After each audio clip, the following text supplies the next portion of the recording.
trace d'un petit homme gris. Mais gris.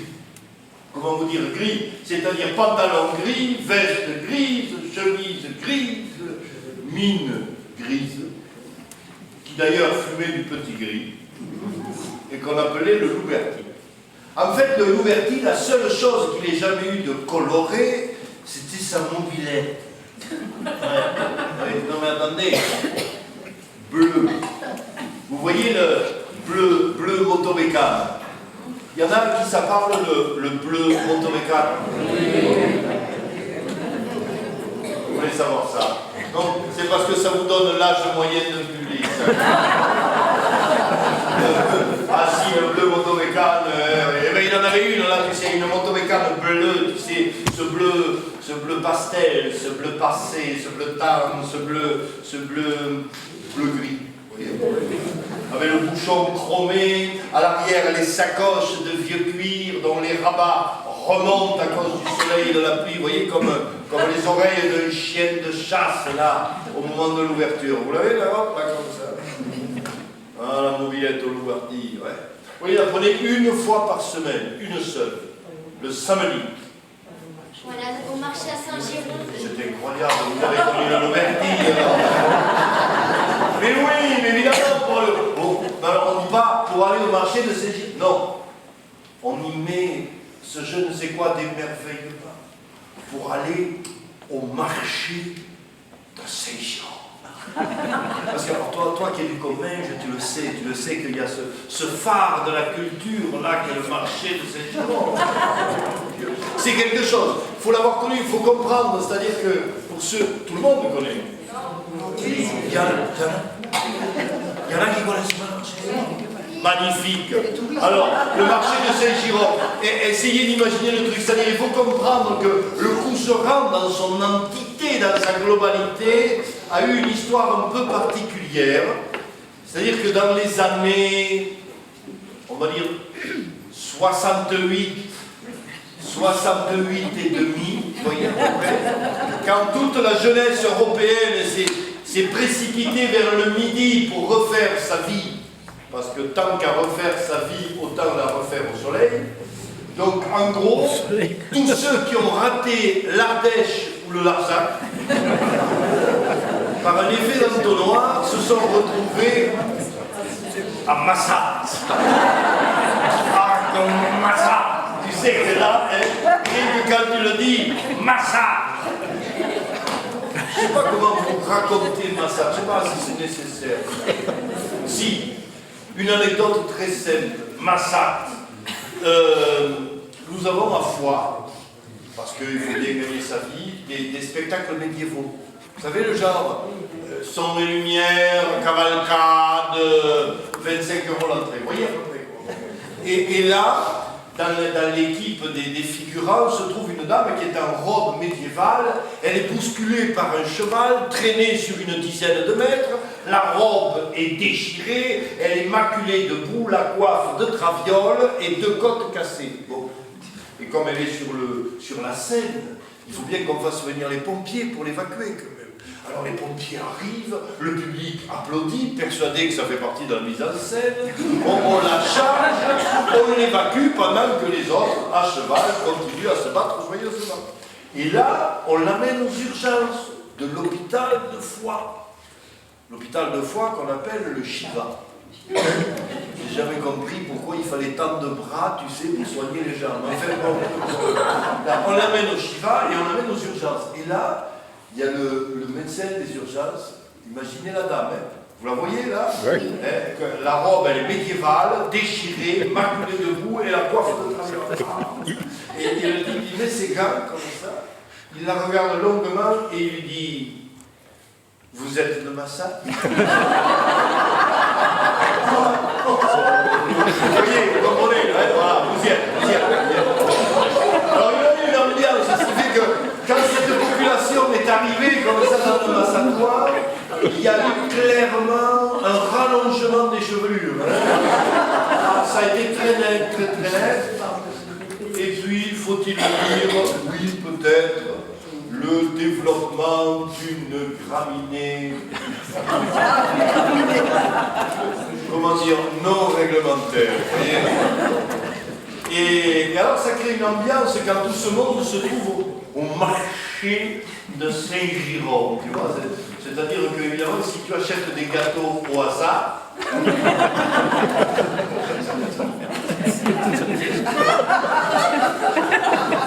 après tu achètes tout le reste.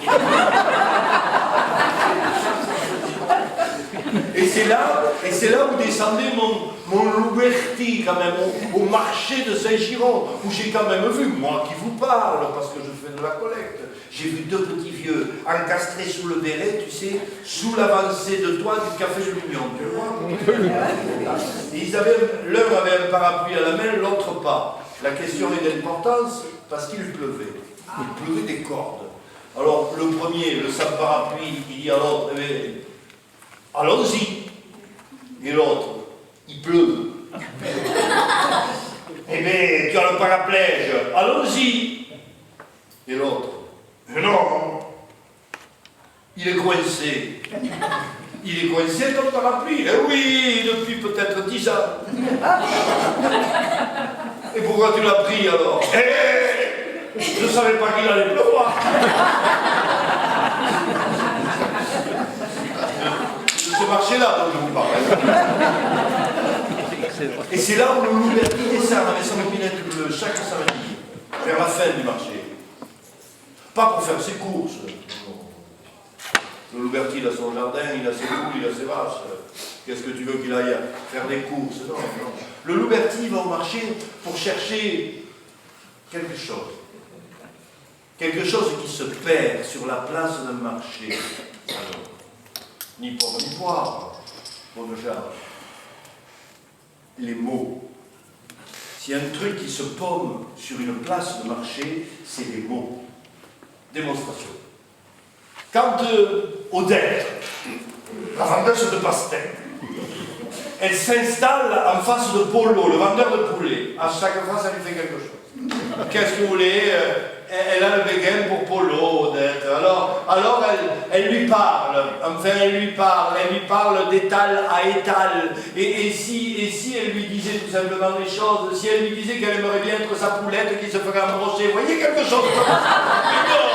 Mais non. La timidité lui gagne, alors elle essaye d'y aller, alors elle lui dit: hé, Polo, t'as des poulets?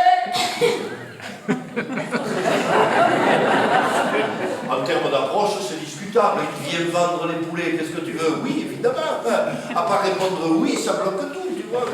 Mais là, hé, Polo, t'as des poulets? Le problème n'est pas là. C'est la pression qu'elle y met. Oui, parce que Odette, c'est pas pour rien qu'elle vend des pastèques.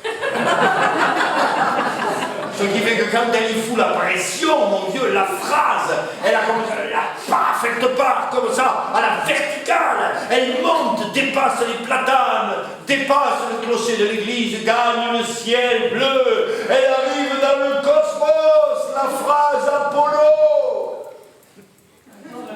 Vous voyez,